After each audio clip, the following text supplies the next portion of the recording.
రోమిలకు రాసిన పత్రిక 8వ అధ్యాయంలో ರೋಮಾಪುರದವರಿಗೆ ಬರೆದ ಪತ್ರಿಕೆ 8ನೇ ಅಧ್ಯಾಯದಲ್ಲಿ 1-2 వచనాలు మనకి ఇలా వ్రాయబడ్డాయి. 1 ಮತ್ತು 2ನೇ ವಚನಗಳಲ್ಲಿ ನಮಗೆ ಈ ರೀತಿಯಾಗಿ ಬರೆಯಲ್ಪಟ್ಟಿದೆ. కాబట్టి ఇప్పుడు క్రీస్తు యేసునందున్న వారికి ఏ శిక్షా విధి లేదు.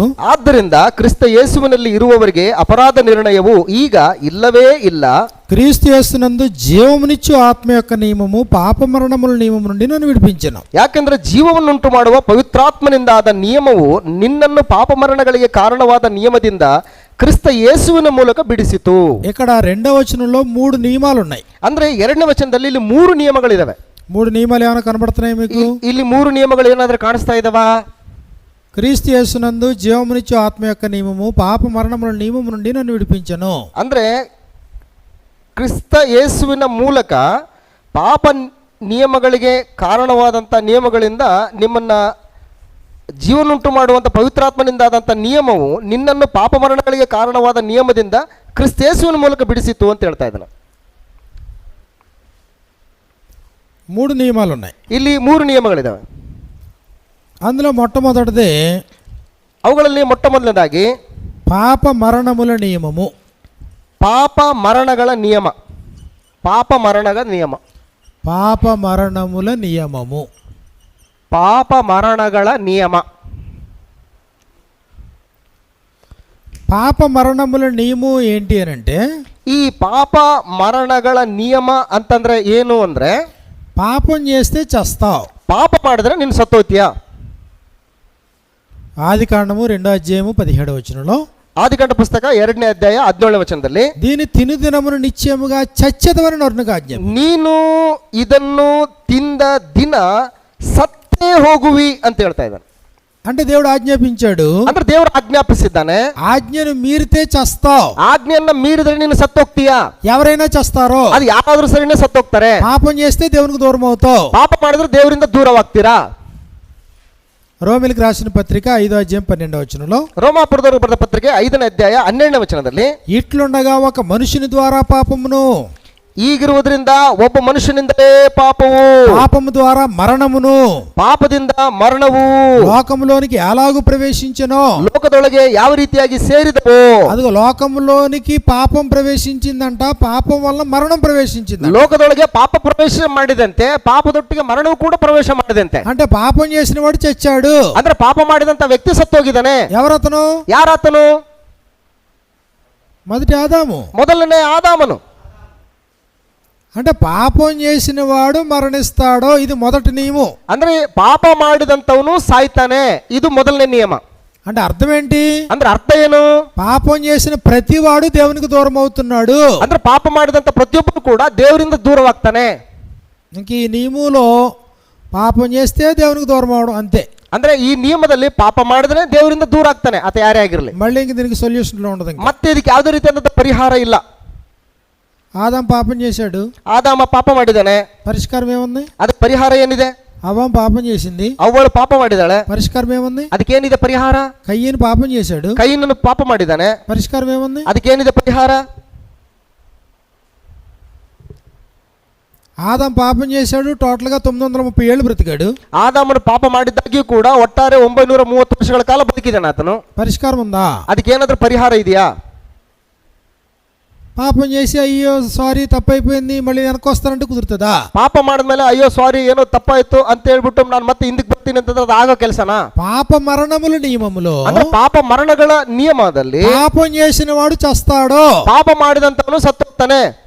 ఆదామైనా, ಆದಾಮನೇ ಆಗಿರ್ಲಿ, ఆయన భార్య అయినా, ಆತನ ಹೆಂಡತಿಯೇ ಆಗಿರ್ಲಿ, ఆయన కుమారుడైనా, ಆತನ ಮಗನೇ ಆಗಿರ್ಲಿ, ఆయన సంతానమైనా, ಆತನ ಸಂತಾನವೇ ಆಗಿರ್ಲಿ, ఇదిగో పాపం చేస్తే చస్తావు. ಪಾಪ ಮಾಡಿದ್ರೆ ಈಗೋ ಸತ್ತೋಗ್ತೀಯಾ. ఇది పాప మరణముల నియమం. ಇದು ಪಾಪ ಮರಣಗಳ ನಿಯಮ. రోమిలకు రాసిన పత్రిక 3వ అధ్యాయము 23వ వచనంలో, ರೋಮ ಪತ್ರಿಕೆ 3ನೇ ಅಧ್ಯಾಯ 23ನೇ ವಚನದಲ್ಲಿ, ఏ భేదమును లేదు, అందరూ పాపం చేసి దేవుడు అనుగ్రహించి మహిమను పొందలేకపోతున్నారు అన్నాడు.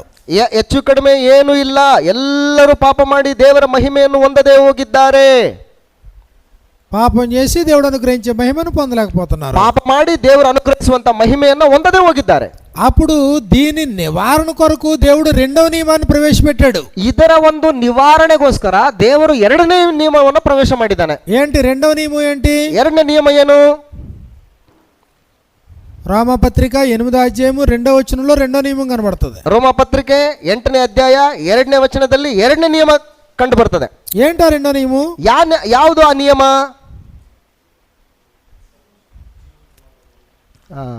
అది మూడో నియమం.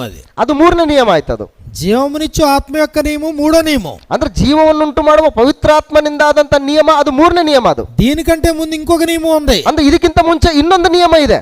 రోమిలికి రాసిన పత్రిక ರೋಮಾಪುರದವರು ಬರೆದ ಪತ್ರಿಕೆ 9వ అధ్యాయము 9ನೇ ಅಧ್ಯಾಯ ఇదిగో 30-31 వచనాల్లో మనకి ఇలా రాయబడింది. ಇಲ್ಲಿ 30-31ನೇ ವಚನದಲ್ಲಿ ನಮಗೆ ಈ ರೀತಿಯಾಗಿ ಬರೆಯಲ್ಪಟ್ಟಿದೆ. ఇది ఇశ్రాయేలు వారికి అనుగ్రహించబడిన నియమం. ఇది ಇಸ್ರಾಯೇಲರಿಗೆ ದೇವರು ಅನುಗ್ರಹಿಸಿದಂತ ನಿಯಮ. ಇದು రామపత్రిక 9వ అధ్యాయము 30-31 వచనాల్లో, ರೋಮಪತ್ರಿಕೆ 9ನೇ ಅಧ್ಯಾಯ 30-31ನೇ ವಚನದಲ್ಲಿ, అట్లయితే మనమేమందుము, ಹಾಗಾದರೆ ನಾವು ಏನು ಹೇಳೋಣ, నీతిని వెంటాడని అన్యజనులు నీతిని అనగా విశ్వాస మూలమైన నీతిని పొందిరి. ನೀತಿಯನ್ನು ಹೊಂದುವುದಕ್ಕೆ ಪ್ರಯತ್ನ ಮಾಡದ ಅನ್ಯ ಜನರಿಗೆ ನೀತಿಯು ಅಂದರೆ ನಂಬಿಕೆಯಿಂದುಂಟಾಗುವ ನೀತಿಯು ದೊರಕಿತು.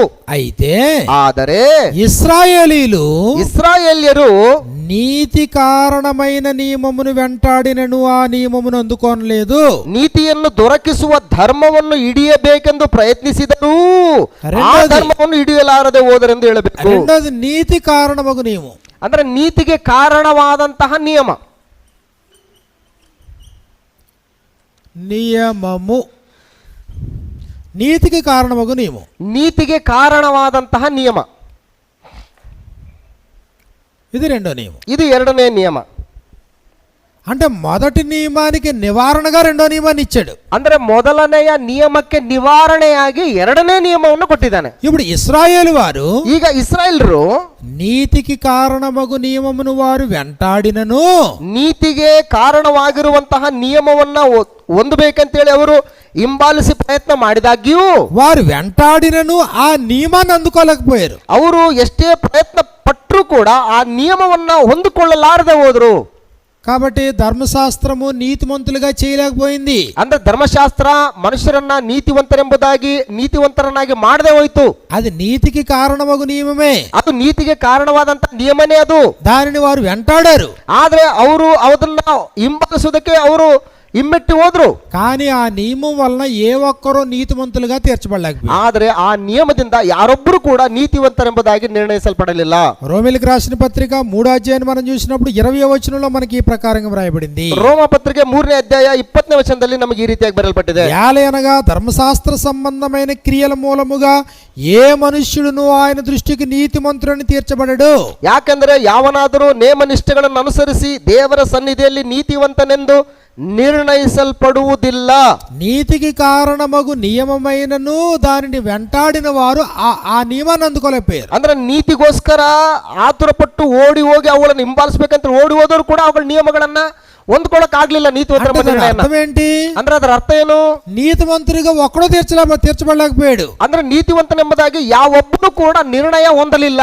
గలతీయులకు రాసిన పత్రిక 2వ అధ్యాయం 16వ వచనంలో, ಗಲಾತ್ಯದವರಿಗೆ ಬರೆದ ಪತ್ರಿಕೆ 2ನೇ ಅಧ್ಯಾಯ 16ನೇ ವಚನದಲ್ಲಿ, 2వ అధ్యాయం 16వ వచనంలో మనకి ఈ ప్రకారంగా మనకు రాయబడింది. ಗಲಾತ್ಯದವರಿಗೆ ಬರೆದ ಪತ್ರಿಕೆ 2ನೇ ಅಧ್ಯಾಯ 16ನೇ ವಚನದಲ್ಲಿ ನಮಗೆ ಈ ರೀತಿಯಾಗಿ ಬರೆಯಲ್ಪಟ್ಟಿದೆ. మనము జన్మము వలన యూదులమే గాని ನಾವು ಜನ್ಮತಃ ಯಹೂದ್ಯರೇ ಹೊರತು అన్యజనులలో చేరిన పాపులము కాము.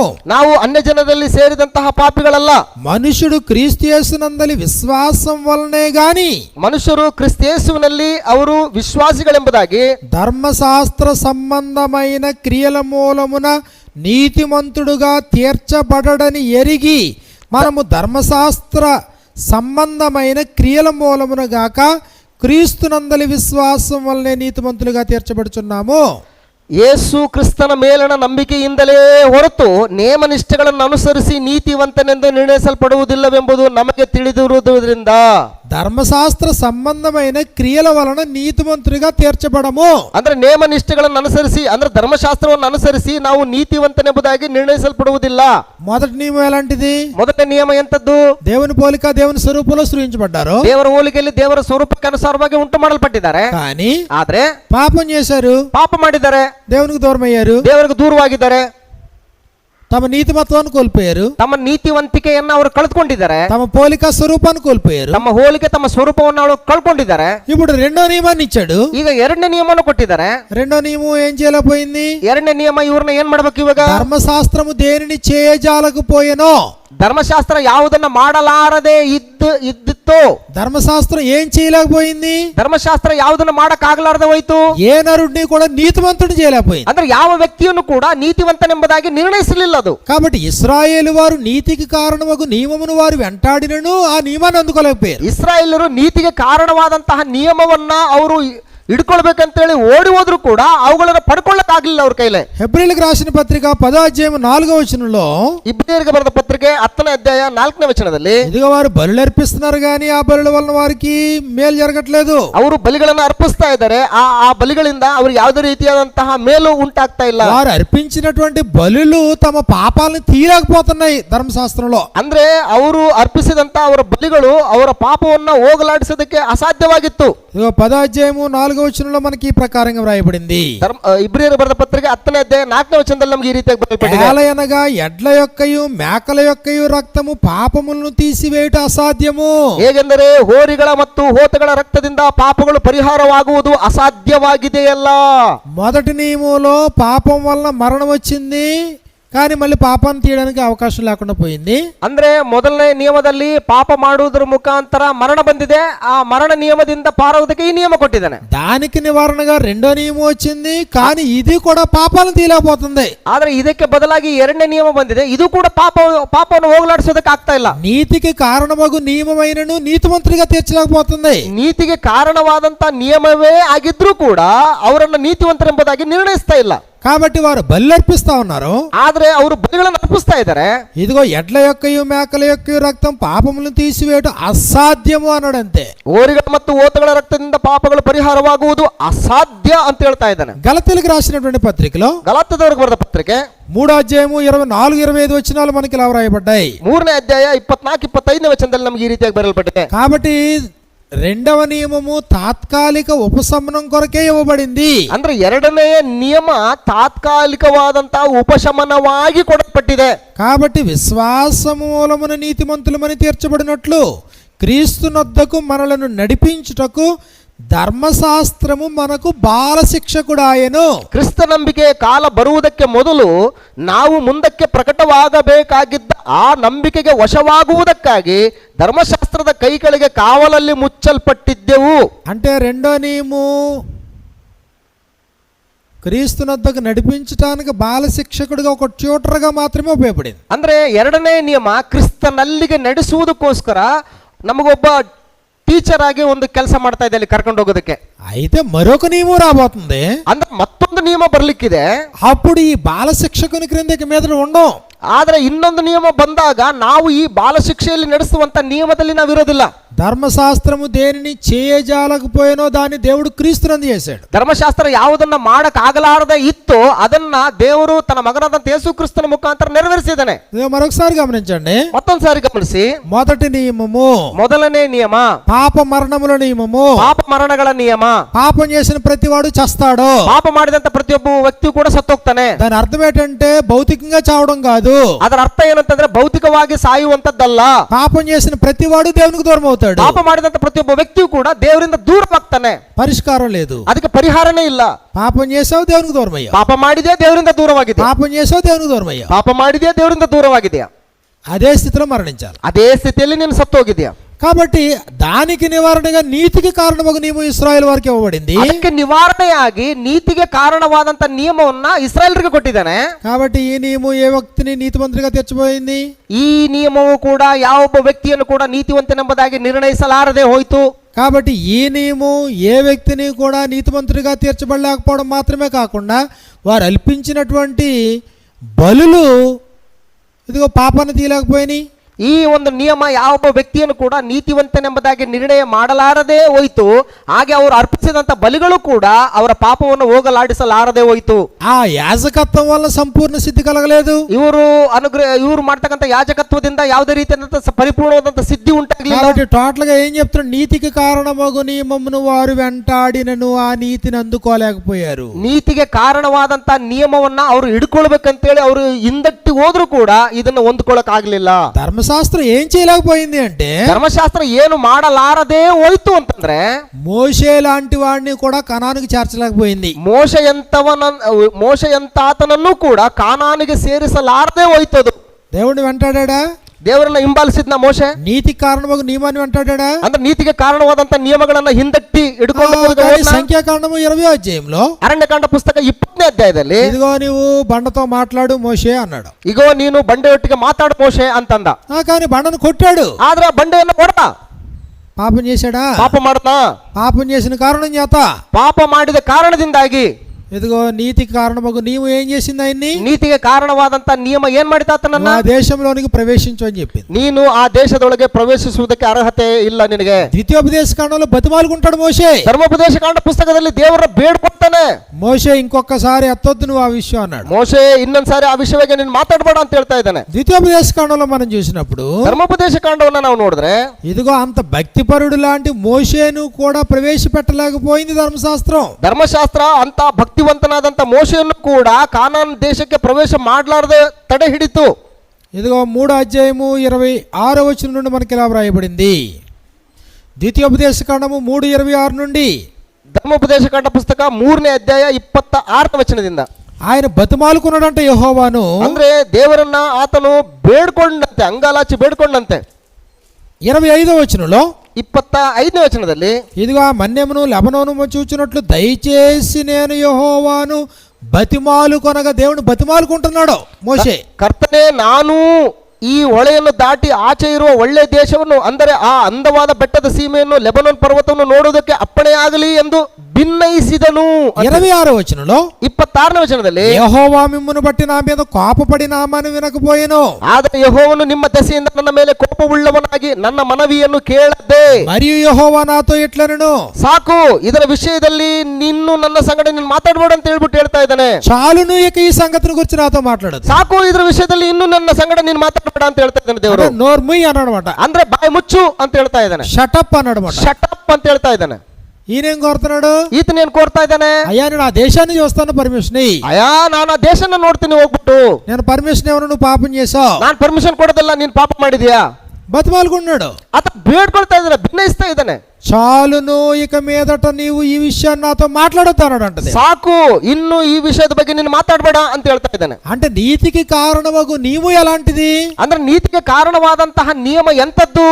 ఇశ్రాయేలు 40 లక్షల మందిని నడిపించిన నాయకుడైన మోషే లాంటి వాడిని కూడా ఖనానుకు చేర్చలేకపోయింది. ಅಂದ್ರೆ ಇಸ್ರಾಯೇಲರನ್ನ ನಡೆಸಿದಂತಹ ಹೆಚ್ಚು ಕಡಿಮೆ 40 ಲಕ್ಷ ಜನರನ್ನ ನಡೆಸಿದಂತಹ ಆ ನಾಯಕನಾಗಿರ್ತಕ್ಕಂಥ ಮೋಶೆಯನ್ನು ಕೂಡ ಕಾನಾನ್ ದೇಶಕ್ಕೆ ಸೇರಿಸಿದ. మోషేకు సహకారుడుగా ఉన్నటువంటి అహరోను కూడా పర్మిషన్ లేకుండా పోయింది. ಮೋಶೆಗೆ ಸಹಕಾರಿಯಾಗಿರ್ತಕ್ಕಂಥ ಆರೋನನ್ನು ಕೂಡ ಕಾನಾನ್ ದೇಶಕ್ಕೆ ಸೇರಿಸಲಾರದೆ ಹೋಯ್ತದು. అరణ్యములో లక్షలాది మంది రాలిపోతే ఆ రాలిపోయిన వారి లిస్ట్ లో వీళ్ళు ఉన్నారు. ಅಂದ್ರೆ ಅರಣ್ಯದಲ್ಲಿ ಸುಮಾರು ಲಕ್ಷಾಂತರ ಜನ ಸತ್ತೋದ್ರಲ್ಲ, ಆ ಸತ್ತೋದಂತವರ ಸಂಖ್ಯೆಯಲ್ಲಿ ಇವರಿದ್ದಾರೆ. ఇదిగో మోషేని పెంచడంలో కీలక పాత్ర వహించినటువంటి సహోదరి మిరియాము లాంటి వారిని కూడా కనాను చేర్చలేకపోయింది. ಮೋಶೆಯನ್ನು ಬೆಳೆಸುವುದರಲ್ಲಿ ಅತ್ಯಂತ ಪ್ರಮುಖ ಪಾತ್ರವನ್ನು ನಿರ್ವಹಿಸಿದಂತಹ ಆತನ ಸಹೋದರಿಯಾದಂತಹ ಮಿರ್ಯಾಮಳು ಕೂಡ ಅಲ್ಲೇ ಅರಣ್ಯದಲ್ಲಿ ಸತ್ತೋದ್ಲು. ధర్మశాస్త్రము దేనిని చేయజాలకపోయేనో, ಧರ್ಮಶಾಸ್ತ್ರವು ಯಾವುದನ್ನ ಮಾಡಲಾರದೆ ಇತ್ತೋ, అంటే నీతికి కారణమగు నీవు రెండో నియము, ಅಂದ್ರೆ ನೀತಿಗೆ ಕಾರಣವಾದಂತಹ ನಿಯಮ ಇದು ಎರಡನೇ ನಿಯಮ. ఇశ్రాయేలు వారు ఈ నియమాన్ని వెంబడించారు. ಇಸ್ರಾಯೇಲರು ಈ ನಿಯಮವನ್ನ ಹಿಂಬಾಲಿಸ್ತಾ ಇದ್ದಾರೆ, కానీ నీతిమంతులుగా తీర్చబడలేకపోయారు. ಆದರೆ ನೀತಿವಂತರೆಂಬುದಾಗಿ ನಿರ್ಣಯವನ್ನು ಹೊಂದದೇ ಹೋಗಿದ್ದಾರೆ. వారు అర్పించినటువంటి బలులు తమ పాపాలను పోగొట్టలేకపోయినాయి. ಅವರು ಅರ್ಪಿಸಿದಂತಹ ಬಲಿಗಳು ಕೂಡ ಅವರ ಪಾಪಗಳನ್ನು ಹೋಗಲಾಡಿಸಲೇ వారి ಇತ್ತು. యాజకత్వం వల్ల సంపూర్ణ సిద్ధి కలగలేదు. ಅವರ ಯಾಜಕತ್ವದಿಂದ ಪರಿಪೂರ್ಣವಾದಂತ ಸಂಪೂರ್ಣ ಸಿದ್ಧಿ ಉಂಟಾಗ್ಲಿಲ್ಲ. కాబట్టి దేవుడు మరొక నియమాన్ని ఏర్పాటు చేస్తూ ఉన్నాడు క్రీస్తునందు. ಆದ್ದರಿಂದ ದೇವರು ಮತ್ತೊಂದು ನಿಯಮವನ್ನ ಕರ್ತನಾದ ಯೇಸು ಕ್ರಿಸ್ತನಲ್ಲಿ ಏರ್ಪಡಿಸಿಕೊಂಡಿದ್ದಾನೆ.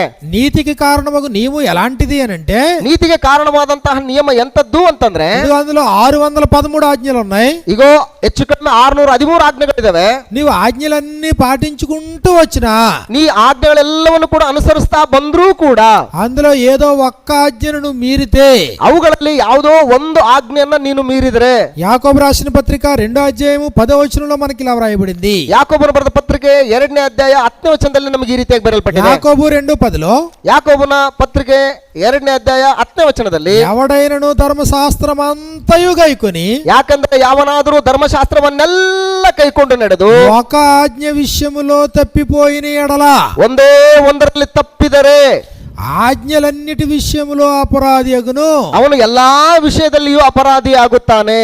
ఒక్క దాంట్లో తప్పిపోయినా మిగిలిన ఆజ్ఞలన్నిట్లో అపరాధి. ಒಂದೇ ಒಂದರಲ್ಲಿ ತಪ್ಪಿದ್ರು ಕೂಡ ಅವನು ಎಲ್ಲಾ ವಿಷಯದಲ್ಲಿಯೂ ಕೂಡ ಅಪರಾಧಿ ಆಗಿರ್ತಾನೆ. అది నీతి కారణమగు నియమం. ಅದು ನೀತಿಗೆ ಕಾರಣವಾದಂತ ನಿಯಮ. ఏ నియమం కూడా నీతిమంతులుగా తీర్చలేకపోయింది, పాప క్షమాపణ అనుగ్రహించలేకపోయింది. ಯಾರಿಗೂ ಕೂಡ ಪಾಪ ಕ್ಷಮಾಪಣೆಯನ್ನು ಅನುಗ್ರಹಿಸಲಾರದೆ ಹೋಯ್ತು. ಯಾರೊಬ್ಬರು ಕೂಡ ನೀತಿವಂತರೆಂಬುದಾಗಿ ನಿರ್ಣಯಿಸಲಾರದೆ ಹೋಯ್ತು ಈ ನಿಯಮ.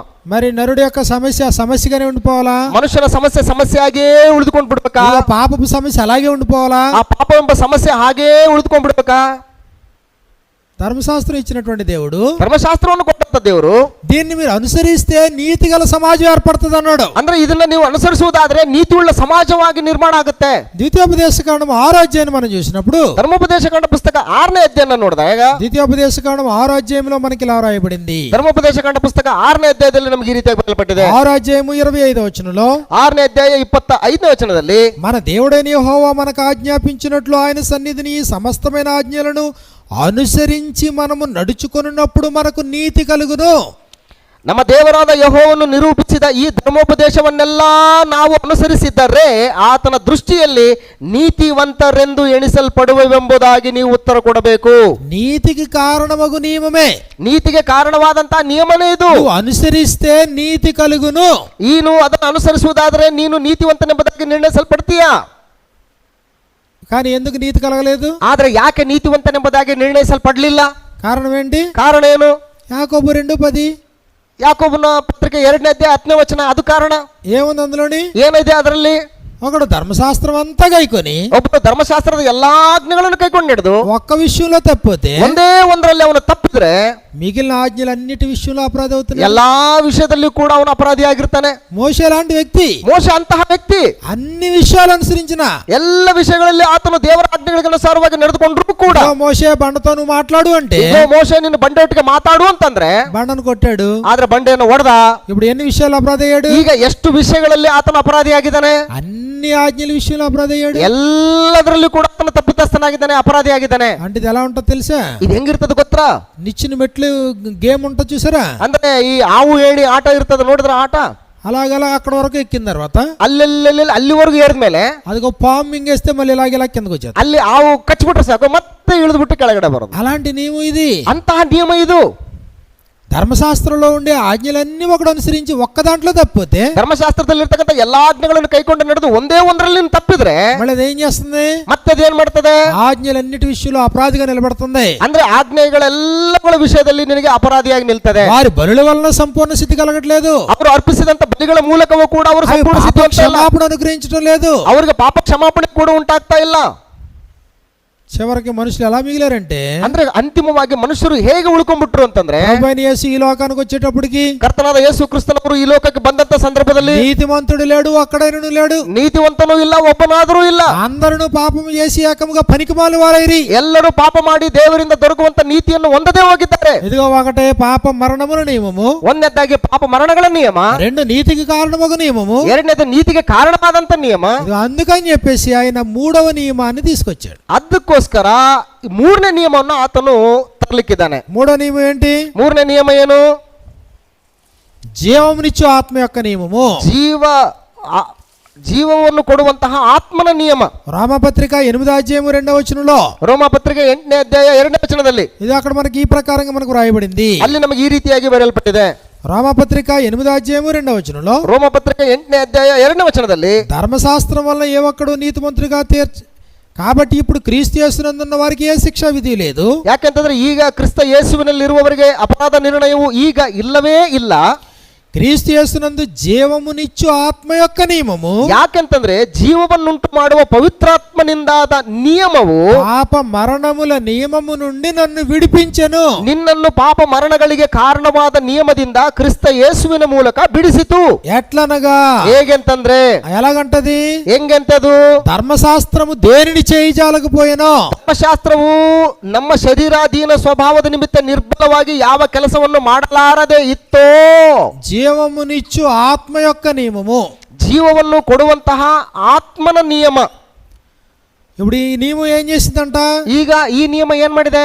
పాప మరణముల నియమము నుండి విడిపించింది. ಪಾಪ ಮರಣಗಳಿಗೆ ಕಾರಣವಾದಂತ ನಿಯಮದಿಂದ ಬಿಡಿಸಿದೆ. ఈ నియమం ఏం చేసింది? ಈ ನಿಯಮ ಏನ್ ಮಾಡಿದೆ? ధర్మశాస్త్రం ఏం చేయలేకపోయిందో చేసింది ఈ నియమం. ಧರ್ಮಶಾಸ್ತ್ರ ಯಾವುದನ್ನು ಮಾಡಲಾರದೆ ಇತ್ತು ಅದನ್ನ ಈ ನಿಯಮ ನೆರವೇರಿಸಿದೆ. అంటే ఇప్పుడు ఈ నియమం ఏం చేసింది? ಈ ನಿಯಮ ಏನ್ ಮಾಡಿದೆ? ప్రశ్న. ధర్మశాస్త్రం ఏం చేయలేకపోయిందో చేసింది. ಧರ್ಮಶಾಸ್ತ್ರ ಏನ್ ಮಾಡಲಾರದೆ ಇತ್ತು ಅದನ್ನ ಈ ನಿಯಮ ಮಾಡಿದೆ. పాప మరణముల నియమము నుండి విడిపించింది. ಪಾಪ ಮರಣಗಳಿಗೆ ಕಾರಣವಾದಂತ ನಿಯಮಗಳಿಂದ ಬಿಡಿಸಿದೆ. అంటే ఏం చేసింది? ಅಂದ್ರೆ ಏನ್ ಮಾಡಿದೆ?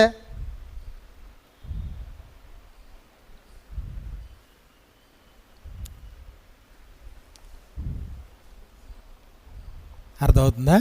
ಅರ್ಥ ಆಗ್ತಾ ಇದೆಯಾ? నేను అలా చెప్పుకుంటూ పోతున్నా.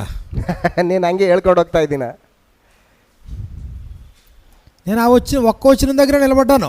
ಅಂದ್ರೆ ನಾನು ಆ ಒಂದು ವಚನದಲ್ಲೇ ನಿಂತ್ಕೊಂಡಿದ್ದೀನಿ. ನಾನು రోమా 8:2, ರೋಮ 8ನೇ ಅಧ್ಯಾಯ 2ನೇ ವಚನದಲ್ಲಿ, క్రీస్తు యేసునందు జీవమునిచ్చు ఆత్మ యొక్క నియమము అంటే తెలుసు కదా. నియమము ಅಂದ್ರೆ ನಿಯಮ ಅಂದ್ರೆ ಗೊತ್ತು ತಾನೆ?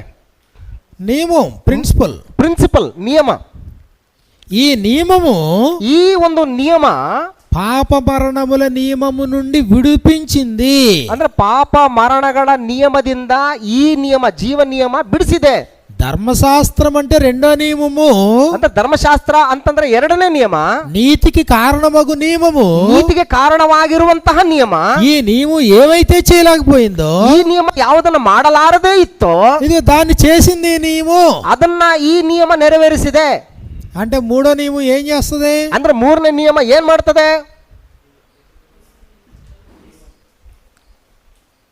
ఏదోటి చెప్పండి, తప్పు ఒప్పు. ಯಾವುದೋ ಸರಿನೋ ತಪ್ಪು ಹೇಳಿ, ನೋ ಪ್ರಾಬ್ಲಮ್.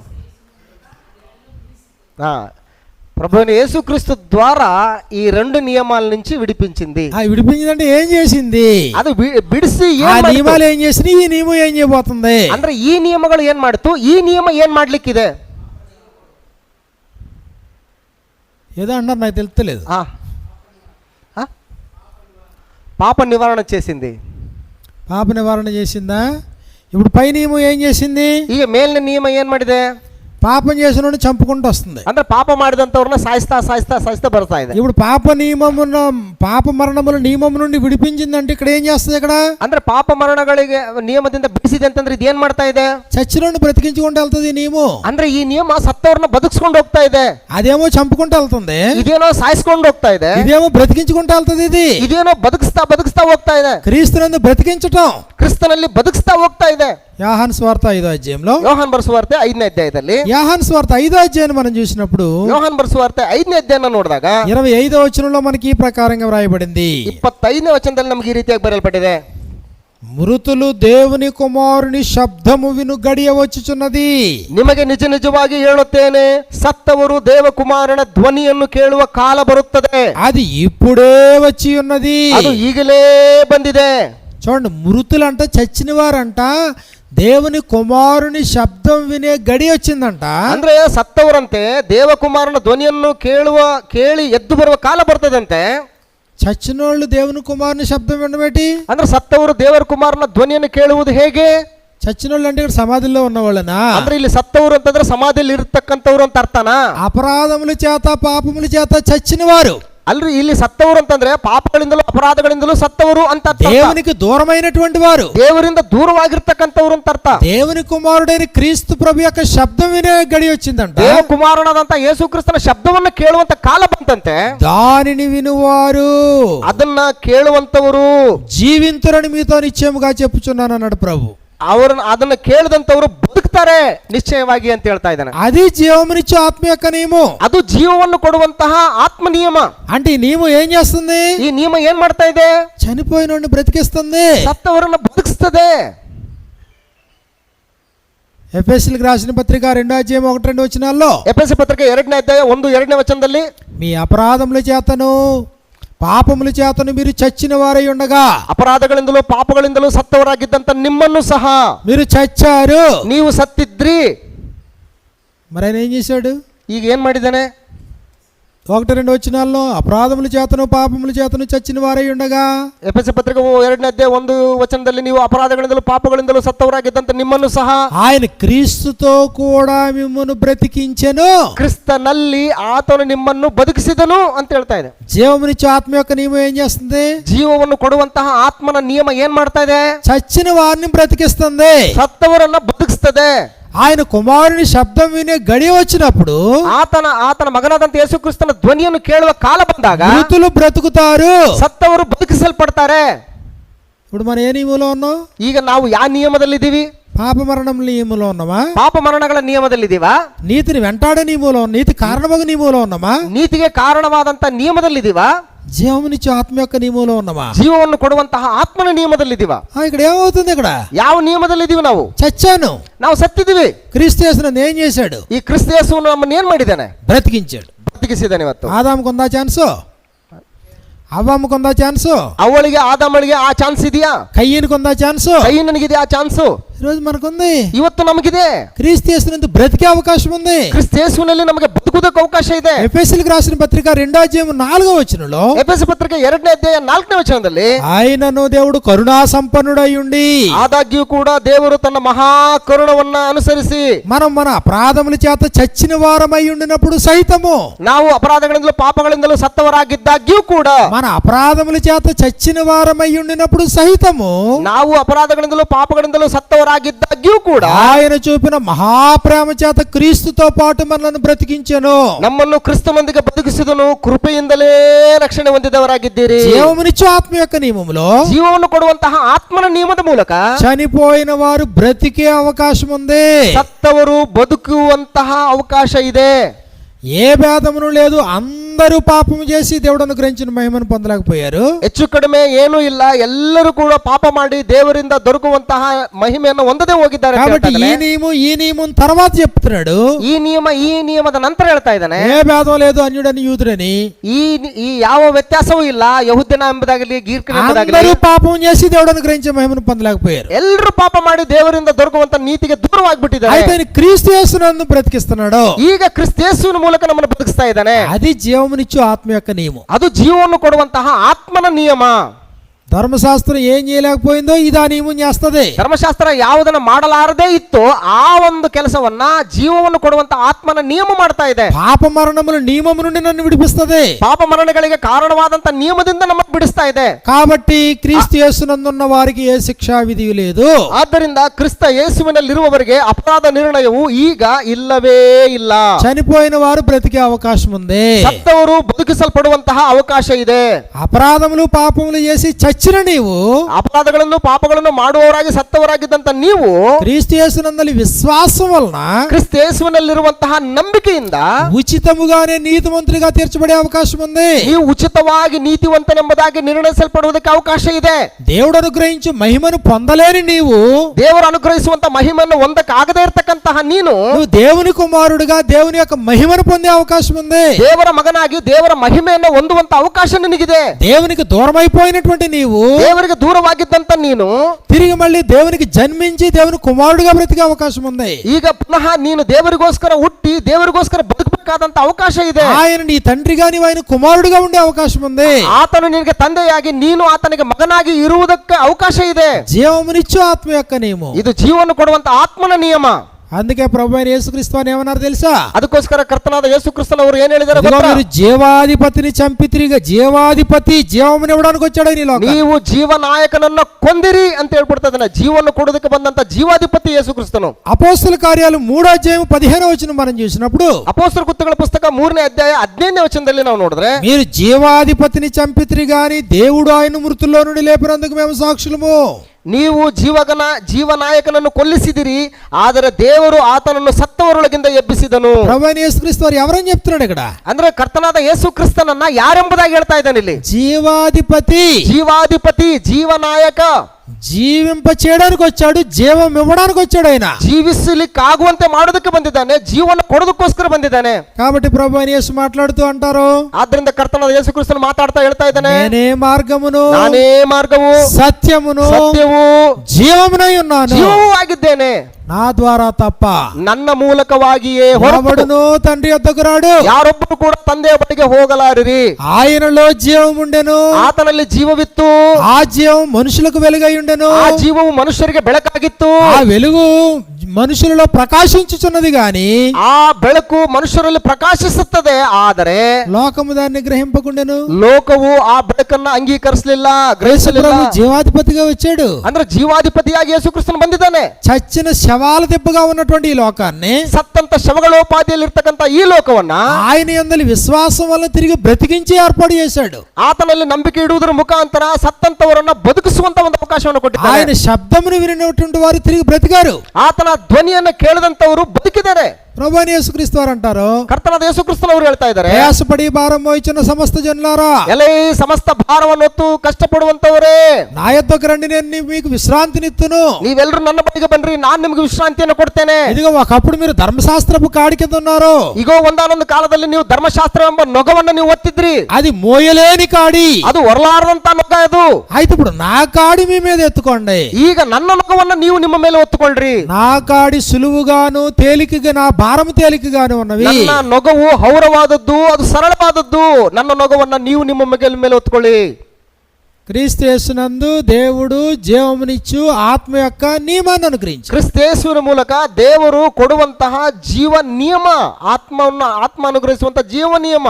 నువ్వు ఏ కులానికి, ఏ మతానికి, ఏ వర్గానికి చెందినవాడువైనా, ನೀನು ಯಾವ ಕುಲಕ್ಕೂ, ಯಾವ ಮತಕ್ಕೂ, ಯಾವ ವರ್ಗಕ್ಕೂ ಸಂಬಂಧಪಟ್ಟವನಾಗಿದ್ದಾಗ್ಯೂ ಕೂಡ, ఇదిగో నువ్వు పాపం చేసావు, దేవునికి దూరమయ్యావు అనేది వాస్తవమై ఉంది. ಈಗ ನೀನು ಪಾಪ ಮಾಡಿ ದೇವರಿಗೆ ದೂರವಾಗಿದ್ದಿ ಅನ್ನುವಂಥದ್ದು ಅದು ವಾಸ್ತವನೇ.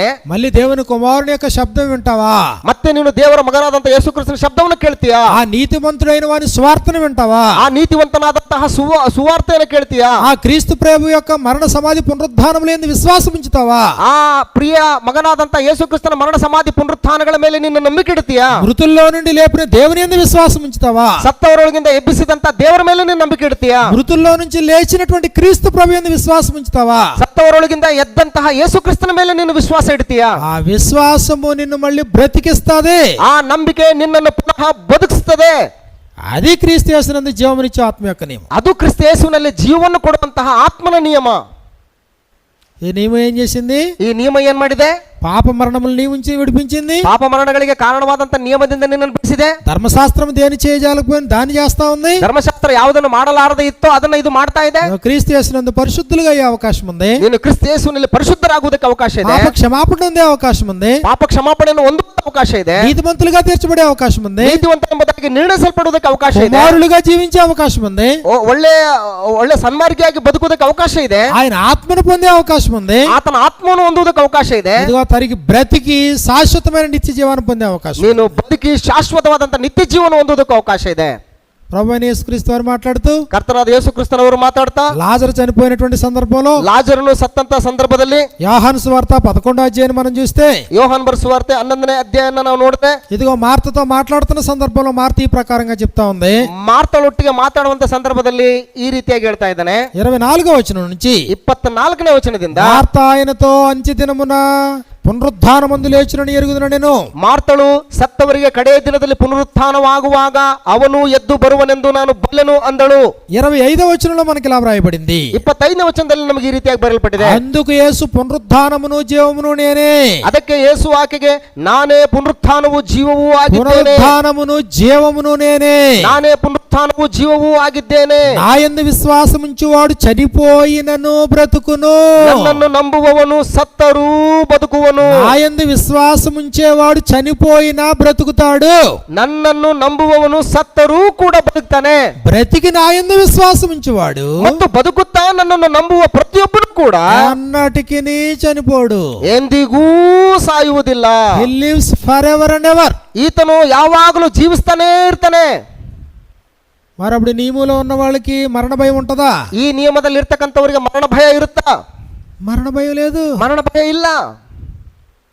ఎందుకు మరణ భయం లేదు? ಯಾಕೆ ಮರಣ ಭಯ ಇಲ್ಲ? చనిపోయిన వాడిని బ్రతికించాడు. ಯಾಕಂದ್ರೆ ಸತ್ತಂತವ್ರನ್ನ ಬದುಕಿಸಿದಾನೆ. దేహాన్ని విడిచిపెట్టినా నువ్వు బతికే ఉంటావు. ಅಂದ್ರೆ ದೇಹನ್ನ ನಾವು ಬಿಟ್ಟು ಕೊಟ್ಟರು ಕೂಡ ನಾವು ಬದುಕ್ತಾನೆ ಇರ್ತೀವಿ. దేవుడు ఎంతకాలం ఉంటాడో నువ్వు అంతకాలం ఉంటావు. ದೇವರು ಎಷ್ಟು ಕಾಲ ಇರ್ತಾನೋ ಅಷ್ಟು ಕಾಲ ನಾನು ಇರ್ತೀನಿ. బ్రతికి నా యందు విశ్వాసముంచువాడు ఎన్నటికి చచ్చిపోడు. ಮತ್ತು ಬದುಕುತ್ತಾ ನನ್ನನ್ನು ನಂಬುವ ಪ್ರತಿಯೊಬ್ಬನು ಎಂದಿಗೂ ಸಾಯುವುದಿಲ್ಲ. క్రైస్తవ నిరీక్షణ ఏంటి? ಕ್ರೈಸ್ತರ ಒಂದು ನಿರೀಕ್ಷಣೆ ಏನು? చావుకు భయపడేదా? ಸಾವಿಗೆ ಭಯಪಡುವಂತದ್ದೇನಾ? మరణానికి భయపడేదా? ಮರಣಕ್ಕೆ ಭಯಪಡುವಂತದ್ದೇನಾ? జీవిత కాలమంతయు మరణ భయమునకు లోనైన వారిని దాస్యము నుండి విడిపించాడు ఆయన. ಜೀವಮಾನ ಕಾಲದಲ್ಲೆಲ್ಲ ಮರಣ ಭಯಕ್ಕೆ ದಾಸರಾಗಿದ್ದಂತವ್ರನ್ನ ಬಿಡಿಸ್ತಾ ಇದ್ದಾನೆ ಆತನು. హెబ్రీయులకు రాసిన పత్రిక 2వ అధ్యాయం 14-15 వచనాల్లో మనకి ఇలా రాయబడింది. ಇಬ್ರಿಯರಿಗೆ ಬರೆದ ಪತ್ರಿಕೆ 2ನೇ ಅಧ್ಯಾಯ 14-15ನೇ ವಚನದಲ್ಲಿ ನಮಗೆ ಈ ರೀತಿಯಾಗಿ ಬರೆದಿದೆ. కాబట్టి ఆ పిల్లలు రక్తమాంసములు గలవారైనందున ಇದಲ್ಲದೆ ಮಕ್ಕಳು ರಕ್ತ ಮಾಂಸಧಾರಿಗಳಾಗಿರುವುದರಿಂದ ఆ ప్రకారమే మరణము యొక్క బలము గలవానిని ಆತನು ಅವರಂತೆಯೇ ಆದನು. ఎవరు మరణం యొక్క బలము కలిగిన వాడు? ಅಂದ್ರೆ ಮರಣದ ಬಲವನ್ನು ಹೊಂದಿರತಕ್ಕಂಥವನು ಯಾರು? అపవాది. ಸೈತಾನನು. మరణము యొక్క బలము గలవారిని అనగా అపవాదిని తన మరణము ద్వారా జయింపజేయుటకును, ತನ್ನ ಮರಣದಿಂದಲೇ ಮರಣಾಧಿಕಾರಿಯನ್ನು ಅಂದರೆ ಸೈತಾನನನ್ನು ಅಡಗಿಸಿ ಬಿಡುವುದಕ್ಕೂ. అది ఆ తర్వాత మాట చూడండి. ನಂತರದ ಮಾತನ್ನು ನೋಡಿ. జీవిత కాలమంతయు ಮರಣ ಭಯದ ದೆಸೆಯಿಂದ ತಮ್ಮ ಜೀವಮಾನದಲ್ಲೆಲ್ಲ మరణ భయము చేత దాస్యమునకు లోబడిన వారిని విడిపించుటకు. ದಾಸತ್ವದೊಳಗಿದ್ದವರನ್ನು ಬಿಡಿಸುವುದಕ್ಕೂ. కాబట్టి మనుషులు బ్రతుకుతున్నారు. ಮನುಷ್ಯರು ಬದುಕ್ತಾ ಇದ್ದಾರೆ. ఎలా బ్రతుకుతున్నారు? ಹೆಂಗ್ ಬದುಕ್ತಾ ಇದ್ದಾರೆ? జీవిత కాలం అంతా మరణ భయం. ಜೀವಿತ ಕಾಲವೆಲ್ಲ ಮರಣ ಭಯದ ದೆಸೆಯಲ್ಲಿ ಬದುಕ್ತಾ ಇದ್ದಾರೆ. చచ్చిపోతానేమో అని భయం, ನಾನು ಸತ್ತೋಗ್ತೀನೇನೋ ಅನ್ನುವಂತ ಭಯ. అలాంటి వారిని విడిపించటానికి ప్రభు అయిన యేసు మరణించాడు. ಅಂತ ಮರಣದ ಭಯದಲ್ಲಿರ್ತಕ್ಕಂಥವ್ರನ್ನ ಬಿಡಿಸುವುದಕ್ಕೋಸ್ಕರ ಯೇಸು ಕ್ರಿಸ್ತನು ಸತ್ತಿದ್ದಾನೆ. జీవమునిచ్చే ఆత్మ యొక్క నియమంలో, ಜೀವವನ್ನು ಕೊಡುವಂತ ಆತ್ಮನ ನಿಯಮದಲ್ಲಿ బ్రతికి నా యందు విశ్వాసముంచువాడు అన్నటికి చనిపోడు. ಬದುಕುತ್ತಾ ನನ್ನನ್ನು ನಂಬುವವನು ಎಂದಿಗೂ ಸಾಯುವುದಿಲ್ಲ అంటే అర్థం ఏంటి? ಅಂದ್ರೆ ಅದರ ಅರ್ಥ ಏನು? వదిలిపెడితే దేహాన్ని వదిలిపెడతావు అంతే, నువ్వు చావు. ಬಿಟ್ಕೊಟ್ರೆ ದೇಹನ್ನ ಬಿಟ್ಕೊಡ್ತೀವಿ ಅಷ್ಟೇನೆ.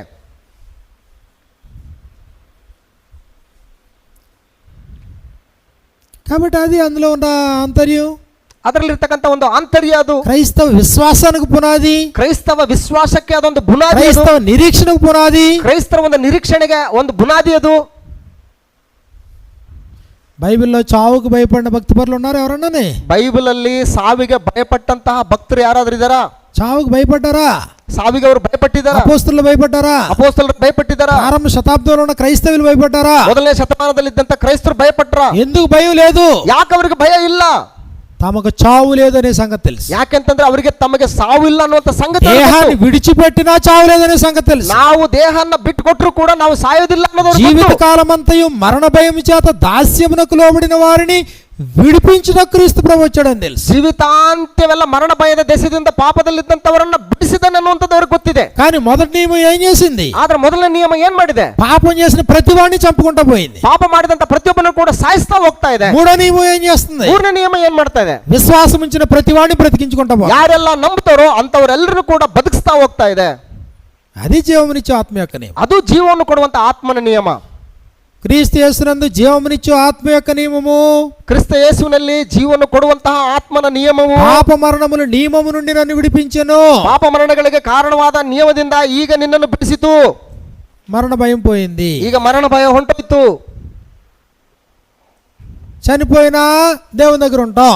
ನಾವು ಸತ್ತೋದ್ರು ಕೂಡ ನಾವು ದೇವರ ಬಳಿಯಲ್ಲಿ ಇರ್ತೇವೆ. ಪೌలు ಅಂటాడు కదా, ಪೌಲನು ಹೇಳ್ತಾ ಇದ್ದಾನಲ್ವಾ, బ్రతికితే క్రీస్తే, ನನಗೆ ಬದುಕುವುದಂದ್ರೆ ಕ್ರಿಸ್ತನೇ, చావైనా లాభమే, ಸಾವು ನನಗೆ ಲಾಭವೇ. అది క్రైస్తవ విశ్వాసం. ಇದು ಕ್ರೈಸ್ತವ ನಂಬಿಕೆ. క్రీస్తు యేసునందు మృతి పొంది మృతులు ధన్యులు. ಕ್ರಿಸ್ತೇಸುವಿನಲ್ಲಿ ಇದ್ದವರಾಗಿ ಸಾಯ್ತಕ್ಕಂಥವರು ಅವರು ಧನ್ಯರು. అంటే నువ్వు మృతి పొందినా ధన్యుడివే. ಅಂದ್ರೆ ನೀನು ಸತ್ರು ಕೂಡ ನಿನ್ನ ಧನ್ಯನೇ. మరణ భయం ఎలా? ಮರಣ ಭಯ ಹೇಗೆ? కరువుకు భయపడతావా? కరువు వస్త్రహీనతకు భయపడతావా? ಅಂದ್ರೆ ಬರಗಾಲ, ವಸ್ತ್ರಹೀನತೆ ಇವುಗಳಿಗೋಸ್ಕರ ಭಯಪಡ್ತೀಯಾ? ఉపద్రవానికి భయపడతావా? ಉಪದ್ರವಕ್ಕೆ, ಹಿಂಸೆಗಳಿಗೆ ಭಯಪಡ್ತೀಯಾ? ఖడ్గానికి భయపడతావా? ಖಡ್ಗಕ್ಕೆ ಭಯಪಡ್ತೀಯಾ? మరణానికి భయపడతావా? ಮರಣಕ್ಕೆ ಭಯಪಡ್ತೀಯಾ? నువ్వు దేనికి భయపడతావు? ಯಾವ್ದಕ್ಕೆ ನೀನು ಭಯಪಡ್ತೀಯಾ? దేవుడే మన పక్షమునుండగా ದೇವರೇ ನಮ್ಮ ಪರವಾಗಿದ್ದ ಮೇಲೆ మనకు విరోధి ఎవడు?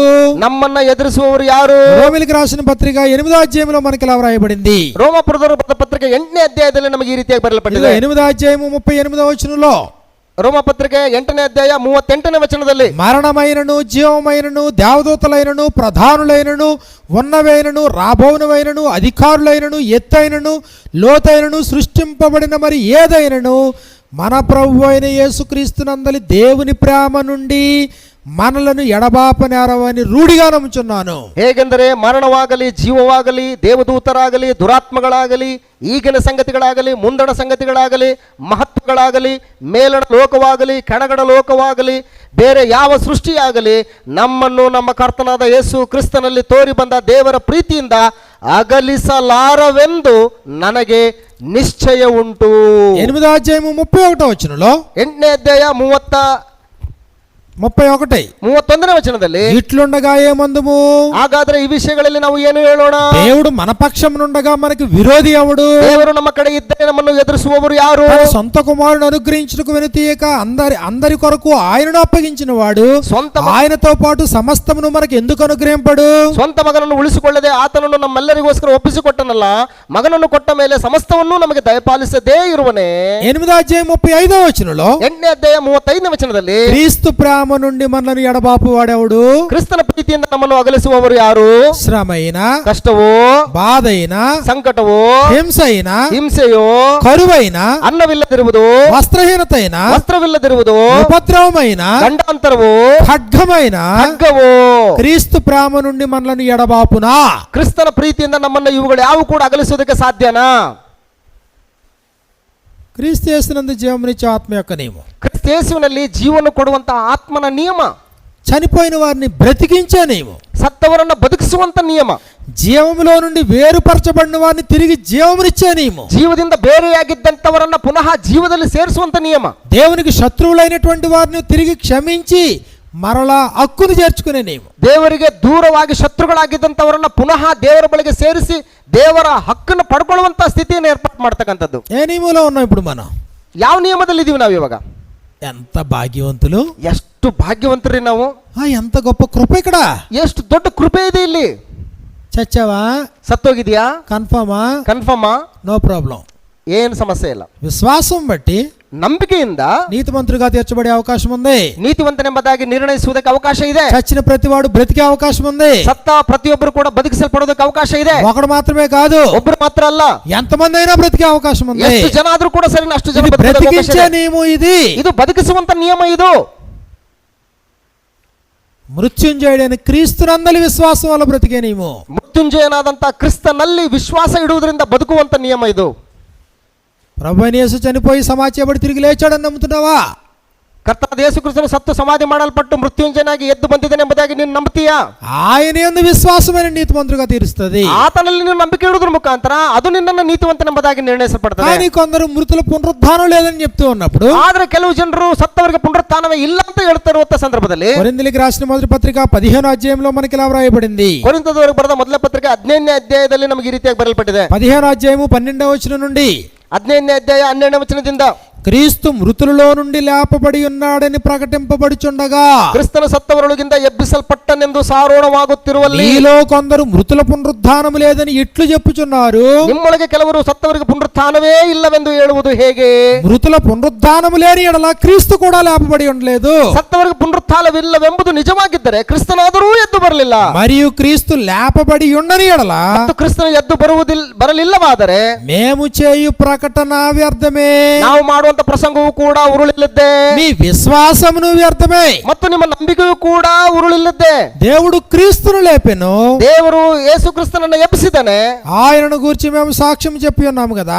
ಆತನನ್ನು ಕುರಿತು ನಾವು ಸಾಕ್ಷಿ ಹೇಳಿದ್ದೀವಲ್ವಾ? మృతులు లేపబడని ఎడల దేవుడు ఆయనను లేపలేదు గనుక ಒಂದು ವೇಳೆ ಕ್ರಿಸ್ತನು ಎದ್ದು ಬರಲಿಲ್ಲವಾದರೆ మేము అబద్ధ సాక్షులుగా కనబడుచున్నాము. ನಾವು ಕೂಡ ಕ್ರಿಸ್ತನ ವಿಷಯವಾಗಿ ಸುಳ್ಳು ಸಾಕ್ಷಿ ಹೇಳಿದವರಾದೆವು. 17వ వచనంలో 17ನೇ ವಚನದಲ್ಲಿ క్రీస్తు లేపబడని ఎడల మీ విశ్వాసం వ్యర్థమే, ಕ್ರಿಸ್ತನು ಎದ್ದು ಬರಲಿಲ್ಲವಾದರೆ ನಿಮ್ಮ ನಂಬಿಕೆಯೂ ನಿಷ್ಪ್ರಯೋಜನವಾಗಿದೆ. మీరింకను మీ పాపములలోనే ఉన్నారు. ನೀವು ಇನ್ನೂ ನಿಮ್ಮ ಪಾಪಗಳಲ್ಲಿಯೇ ಇದ್ದೀರಿ. అంటే ఇప్పుడు పాపాల నుంచి పరిహరించబడాలంటే క్రీస్తు ప్రభు మృతుల్లో తిరిగి లేచాడని నమ్మాలి. ನೀನು ಪಾಪದಿಂದ ಪರಿಹಾರ ಆಗಬೇಕಂತಂದ್ರೆ ಪ್ರಭುವಾದ ಯೇಸು ಕ್ರಿಸ್ತರು ಸತ್ತವರೊಳಗಿಂದ ಎಬ್ಬಿಸಲ್ಪಡಬೇಕು. కాబట్టి జీవమునిచ్చు ఆత్మ యొక్క నియమము, ಜೀವವನ್ನು ಕೊಡುವಂತ ಆತ್ಮನ ನಿಯಮವು పాప మరణముల నియమము నుండి నన్ను విడిపించెను. ಪಾಪ ಮರಣಗಳಿಗೆ ಕಾರಣವಾದಂತಹ ನಿಯಮದಿಂದ ನಮ್ಮನ್ನ ಬಿಡಿಸಿತು. పాప మరణం నియమం ఏం చేసింది? ಪಾಪ ಮರಣಗಳ ನಿಯಮ ಏನ್ ಮಾಡಿದೆ? పాపం చేస్తావా? ಪಾಪ ಮಾಡ್ತೀಯಾ? దేవునికి దూరం అయిపోతావు. ದೇವ್ರಿಗೆ ದೂರ ಆಗೋಗ್ಬಿಡ್ತೀಯಾ? కయ్యను పాపం చేశాడా? ಕೈಯನ್ನು ಪಾಪ ಮಾಡದ್ನ? దేవునికి దూరం అయిపోయాడు. ದೇವರಿಗೆ ದೂರ ಆದ. మళ్ళీ దగ్గర చేసుకునే అవకాశం లేదా? ಮತ್ತೆ ಹತ್ರಕ್ಕೆ ಸೇರಿಸ್ಕೊಳ್ಳುವಂತ ಅವಕಾಶ ಇತ್ತ? దేశ దిమ్మరగా అయిపోవడమేనా? ಇಡೀ ದೇಶ ದಿಂಬರಿಗೆ ತಿರುಗ್ತಾ ಒಂದಲ್ಲ.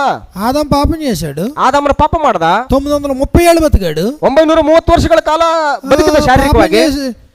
పాపం చేశాడు, దేవునికి దూరం అయ్యాడు. ಪಾಪ ಮಾಡಿದಾನೆ, ದೇವರಿಂದ ದೂರ ಆಗಿದ್ದಾನೆ, శాపగ్రస్తుడయ్యాడు, ಶಾಪಗ್ರಸ್ತನಾಗಿದ್ದಾನೆ. ఏదైనా తోటలోంచి వెళ్ళగొట్టబడ్డాడు. ಅಂದ್ರೆ ಏದೆನ್ ತೋಟದೊಳಗಿಂದ ಹೊರಗೆ ತಳ್ಳಲ್ಪಟ್ಟಿದ್ದಾನೆ. మళ్ళీ బతిమాలుకుని ఏదైనా తోటలోకి వచ్చా ಮತ್ತೆ ಬೇಡ್ಕೊಂಡು ಏದೆನ್ ತೋಟ ಒಳಗಡೆ ಬರ್ಬೋದಾ? అవకాశం ఉందా? ಅವಕಾಶ ಇದೆಯಾ? సహవాసం నుంచి వేరు చేయబడినవాడు మళ్ళీ సహవాసంలోకి వెళ్తాడా? ಸಹವಾಸದಿಂದ ಬೇರ್ಪಡಿಸಲ್ಪಟ್ಟವನು ಪುನಃ ಸಹವಾಸದೊಳಗೆ ಸೇರಬಹುದಾ? ఒక మనుషుని ద్వారా పాపము ద్వారా మరణమును లోకములకు ఎలాగ ప్రవేశించెనో అలాగే మనుషులందరూ పాపము చేసినందున మరణము అందరికీ సంప్రాప్తమాయెను. ಒಬ್ಬನಿಂದಲೇ ಪಾಪವು, ಪಾಪದಿಂದ ಮರಣವು ಲೋಕದೊಳಗೆ ಹೇಗೆ ಪ್ರವೇಶವಾಯಿತೋ ಅದೇ ರೀತಿಯಲ್ಲಿ ಒಬ್ಬನಿಂದಲೇ ಎಲ್ಲರೂ ಕೂಡ ಸಾಯುವರಾದರು ಅಂತ ಹೇಳ್ತಾನೆ. క్రీస్తు యేసునందు జీవమునిచ్చు ఆత్మ యొక్క నియమము, ಕ್ರಿಸ್ತ ಯೇಸುವಿನಲ್ಲಿರುವಂತಹ ಜೀವನ ಕೊಡುವಂತಹ ಆತ್ಮನ ನಿಯಮ, ఆ మొదటి నియమమైన పాప మరణముల నియమము నుండి నన్ను విడిపించింది. ಆ ಮೊದಲನೇ ನಿಯಮವಾದಂತಹ ಪಾಪ ಮರಣಗಳ ನಿಯಮದಿಂದ ನನ್ನನ್ನು ಬಿಡಿಸಿತು. ఎలా అంటే ಹೇಗೆ ಅಂತಂದ್ರೆ, నీతికి కారణమగు నియమము ధర్మశాస్త్రము దేనిని చేయజాలకపోయిందో ನೀತಿಗೆ ಕಾರಣವಾದಂತಹ ಧರ್ಮಶಾಸ್ತ್ರದ ನಿಯಮ ಯಾವುದನ್ನ ಮಾಡಲಾರದೇ ಇತ್ತು, దానిని దేవుడు క్రీస్తునందు చేస్తున్నాడు. ಅದನ್ನ ದೇವರು ಕ್ರಿಸ್ತನಲ್ಲಿ ಮಾಡಿದ್ದಾನೆ. నీతిమంతుడిగా తీరుస్తున్నాడు, ನೀತಿವಂತನಾಗಿ ನಿರ್ಣಯಿಸಲ್ಪಡ್ತಾ ಇದ್ದಾನೆ, మహింపరుస్తున్నాడు, ಮಹಿಮೆ ಪಡಿಸ್ತಾ ಇದ್ದಾನೆ, పాప క్షమాపణ అనుగ్రహిస్తున్నాడు, ಪಾಪ ಕ್ಷಮಾಪಣೆಯನ್ನು ಅನುಗ್ರಹಿಸ್ತಾ ಇದ್ದಾನೆ, ఆయన కుమారుడుగా తీర్చిదిద్దుతున్నాడు, ತನ್ನ ಮಗನನ್ನಾಗಿ ನಿನ್ನನ್ನು ತಿದ್ದುತ್ತಾ ಇದ್ದಾನೆ, నేను మహిమపరుస్తున్నాడు, ನಿನ್ನನ್ನು ಮಹಿಮೆ ಪಡಿಸ್ತಾ ಇದ್ದಾನೆ, శాశ్వతమైన నిత్య జీవాన్ని అనుగ్రహిస్తాడు, ಶಾಶ್ವತವಾದಂತ ನಿತ್ಯ ಜೀವನ ಅನುಗ್ರಹಿಸ್ತಾ ಇದ್ದಾನೆ. ఎన్నడూ మృతి పొందని స్థితిలో జీవించే స్థితిలో నిన్ను ఉంచుతాడు. ನೀನು ಯಾವತ್ತೂ ಕೂಡ ಸಾಯದೇ ಇರುವಂತಹ ಸ್ಥಿತಿಯಲ್ಲಿ ನಿನ್ನನ್ನು ಮುಂದುವರಿಸ್ತಾ ಇದ್ದಾನೆ. కాబట్టి ఈ నియమాన్ని మనం అనుసరించాలి. ಈ ನಿಯಮವನ್ನು ನಾವು ಅನುಸರಿಸಬೇಕು. జీవమునిచ్చు ఆత్మ యొక్క నియమంలో ప్రయాణం చేయాలి. ಜೀವವನ್ನು ಕೊಡುವಂತಹ ಆತ್ಮನ ನಿಯಮದಲ್ಲಿ ನಾವು ಪ್ರಯಾಣ ಮಾಡಬೇಕು. మనం ధన్యులమై ఉంటాం. ನಾವು ಧನ್ಯರಾಗಿರ್ತೇವೆ. చనిపోయావా, బ్రతుకున్నావా? ಸತ್ತೋಗಿದ್ದೀವಾ, ನಾವು ಬದುಕಿದ್ದೀವಾ? అపరాధముల చేత పాపముల చేత చచ్చినటువంటి వాడు అయితే, ಪಾಪಗಳಿಂದಲೂ ಅಪರಾಧಗಳಿಂದಲೂ ಸತ್ತವರಾಗಿದ್ರೂ ಕೂಡ క్రీస్తు యేసునందు బ్రతికే అవకాశం ఉందని గుర్తించు. ಕ್ರಿಸ್ತ ಯೇಸುವಿನಲ್ಲಿ ಬದುಕುವುದಕ್ಕೆ ಅವಕಾಶ ಇದೆ ಎಂಬುದನ್ನು ನೀನು ಗುರುತಿಸು. రోమిలకు రాసిన పత్రిక 6వ అధ్యాయంలో అనేక పర్యాయాలు చెప్పాడు ఈ మాట. ರೋಮ ಪತ್ರಿಕೆ 6ನೇ ಅಧ್ಯಾಯದಲ್ಲಿ ಅನೇಕ ಪರ್ಯಾಯ ಕೂಡ ಈ ಮಾತುಗಳನ್ನು ಹೇಳ್ತಾ ಇದ್ದಾನೆ. రోమిలకు రాసిన పత్రిక 6వ అధ్యాయంలో ರೋಮಾಪುರದವರು ಬರೆದ ಪತ್ರಿಕೆ 6ನೇ ಅಧ್ಯಾಯದಲ್ಲಿ 4వ వచనం మనకి ఇలా వ్రాయబడింది. 4ನೇ ವಚನದಲ್ಲಿ ನಮಗೆ ಈ ರೀತಿಯಾಗಿ ಬರೆಯಲ್ಪಟ್ಟಿದೆ. కాబట్టి తండ్రి మహిమ వలన క్రీస్తు మృతుల్లో నుండి ఎలాగు లేపబడినో, ಹೇಗೆ ಕರ್ತನಾದ ಯೇಸು ಕ್ರಿಸ್ತನು ತಂದೆಯ ಮಹಿಮೆಯಿಂದ ಎಬ್ಬಿಸಲ್ಪಟ್ಟನು, అదే ప్రకారం మనమును నూతన జీవం పొందిన వారమై నడుచుకున్నట్లు బాప్తిస్మం వల్ల మరణములో పాలు పొందుటకై ఆయనతో కూడా మనం పాతి పట్టబడితిమి. ನಾವು ಕೂಡ ಜೀವದಿಂದೆದ್ದು ಹೊಸಬರಾಗಿ ನಡ್ಕೊಳ್ಳಬೇಕೆಂದು ನಾವು ಕೂಡ ಆತನ ಪುನರುತ್ಥಾನಕ್ಕೆ ಸಾದೃಶ್ಯವಾದಂತಹ ಪುನರುತ್ಥಾನವನ್ನ, ಆತನ ಮರಣಕ್ಕೆ ಸಾದೃಶ್ಯವಾದಂತಹ ಆ ಒಂದು ಮರಣವನ್ನ ದೀಕ್ಷಾಸ್ಥಾನದಲ್ಲಿ ಹೊಂದಿ ಆತನಲ್ಲಿ ಐಕ್ಯವಾಗುವೆವು. 8-9 వచనాల్లో 8 ಮತ್ತು 9ನೇ ವಚನದಲ್ಲಿ క్రీస్తుతో కూడా చనిపోయిన యెడల మరలా బ్రతికే అవకాశం ఉంది. ಇದಲ್ಲದೆ ನಾವು ಕ್ರಿಸ್ತನೊಡನೆ ಸತ್ತ ಪಕ್ಷದಲ್ಲಿ ಆತನೊಡನೆ ಜೀವಿಸುವೆವೆಂದು ನಂಬುತ್ತೇವೆ. కాబట్టి క్రీస్తు యేసునందు మరలా బ్రతికే అవకాశం ఉంది మనకి. ಕ್ರಿಸ್ತ ಯೇಸುವಿನಲ್ಲಿ ನಮಗೆ ಬದುಕುವುದಕ್ಕೆ ಒಂದು ಅವಕಾಶ ಇದೆ. బ్రతికిన ఆయన విశ్వాసం ఉంచేవాడు, ಬದುಕುತ್ತಾ ಆತನ ಮೇಲೆ ನಂಬಿಕೆ ಇಡತಕ್ಕಂಥವನು ఎన్నటికి చనిపోడు. ಎಂದಿಗೂ ಸಾಯುವುದಿಲ್ಲ. అద్భుతమైన నియమం. అద్భుతವಾದಂತ నియమ, దేవుడు మన కొరకు అనుగ్రహించిన నియమం. ದೇವರು ನಮಗಾಗಿ ಅನುಗ್ರಹಿಸಿದಂತ ನಿಯಮ ಇದು. మొదటి నియమం చేయలేని దాన్ని, ಸೊ ಯಾವ ನಿಯಮವು ಇದನ್ನ ಮಾಡ್ಲಾರ್ದೆ ಇತ್ತು, రెండో నియమం కూడా చేయలేని దాన్ని, ಎರಡನೇ ನಿಯಮ ಕೂಡ ಇದನ್ನ ಮಾಡ್ಲಾರ್ದೆ ಇತ್ತು, జీవమునిచ్చు ఆత్మ యొక్క నియమం ద్వారా దేవుడు మనుషుల్ని బ్రతికిస్తున్నాడు. ಜೀವವನ್ನು ಕೊಡುವಂತ ಆತ್ಮನ ನಿಯಮದಿಂದ ಇವತ್ತು ಇದನ್ನ ನಮಗೆ ದಯಪಾಲಿಸ್ತಾ ಇದ್ದಾನೆ. మృతులు దేవుని కుమారుని శబ్దం వినే టైం వచ్చింది. ಸತ್ತವರು ದೇವಕುಮಾರನ ಧ್ವನಿಯನ್ನು ಕೇಳುವಂತ ಕಾಲ ಬರ್ತಾ ಇದೆ, ಬಂದಿದೆ. ఆ శబ్దమును విను ప్రతివాడు బ్రతుకుతాడు. ಆ ಧ್ವನಿಯನ್ನು ಕೇಳುವಂತ ಪ್ರತಿಯೊಬ್ಬನು ಕೂಡ ಬದುಕ್ತಾನೆ. క్రీస్తు యేసును గురించిన స్వార్థ వినే ప్రతివాడు బ్రతికే అవకాశం ఉంది. ಕ್ರಿಸ್ತ ಯೇಸುವಿನ ವಿಷಯವಾದಂತ ಸುವಾರ್ತನ ಕೇಳ್ತಕ್ಕಂಥ ಪ್ರತಿಯೊಬ್ಬನು ಕೂಡ ಬದುಕಿಸ್ತಾನೆ. అదే స్వార్థ. ಅದೇ ಸುವಾರ್ತೆ. చచ్చిన వారిని బ్రతికించడమే స్వార్థ. ಸತ್ತವರನ್ನು ಬದುಕಿಸುವಂತದ್ದೇ ಸುವಾರ್ತೆ. గొప్ప దేవుడు, ದೊಡ್ಡ ದೇವರು, ಶ್ರೇಷ್ಠವಾದ ದೇವರು అవకాశం ఇచ్చాడు. ಒಂದು ಒಳ್ಳೆ ಅವಕಾಶನ ಕೊಟ್ಟಿದ್ದಾರೆ. ప్రపంచవ్యాప్తంగా ಇಡೀ ಪ್ರಪಂಚ ವ್ಯಾಪ್ತಿ యెరూషలేము నుండి మొదలుకొని యోదయ సమరయ భూదిగంతముల వరకు, ಯೆರೂಸಲೇಮ್ ಮೊದಲುಗೊಂಡು ಯೂದಾಯ ಸಮಾರ್ಯ ಭೂ ಲೋಕದ ಕಟ್ಟ ಕಡೆಯವರೆಗೂ ಕೂಡ చనిపోయిన వారిని బ్రతికించుకుంటూ వెళ్ళే అవకాశం ఉంది. ಸತ್ತವರನ್ನು ಬದುಕಿಸ್ತಾ ಹೋಗುವಂತ ಅವಕಾಶ, నీటి మూలముగా ఆత్మ మూలముగా తిరిగి జన్మించే అవకాశం ఉంది. ನೀರಿನಿಂದಲೂ ಆತ್ಮನಿಂದಲೂ ಪುನಃ ಜನ್ಮಿಸುವಂತ ಅವಕಾಶ, క్రీస్తు యేసునందు మృతి పొంది తిరిగి లేచే అవకాశం ఉంది. ಕ್ರಿಸ್ತ ಯೇಸುವಿನಲ್ಲಿ ಸತ್ತವರಾಗಿ ಪುನಃ ಎಬ್ಬಿಸಲ್ಪಡುವಂತ ಅವಕಾಶ. క్రీస్తు యేసునందు బ్రతికిన వారమైతే, ಕ್ರಿಸ್ತ ಯೇಸುವಿನಲ್ಲಿ ನಾವು ಬದುಕಿದ್ದೇ ಆದ್ರೆ, క్రీస్తు యేసునందు జీవితాన్ని కొనసాగించాల్సినటువంటి వారు. ಕ್ರಿಸ್ತ ಯೇಸುವಿನಲ್ಲಿ ನಾವು ಜೀವಿತಗಳನ್ನು ಮುಂದುವರಿಸಿಕೊಂಡು ಹೋಗುವವರಾಗಿರ್ಬೇಕು. అందరికీ వందనాలు. ಎಲ್ರಿಗೂ ವಂದನೆಗಳು.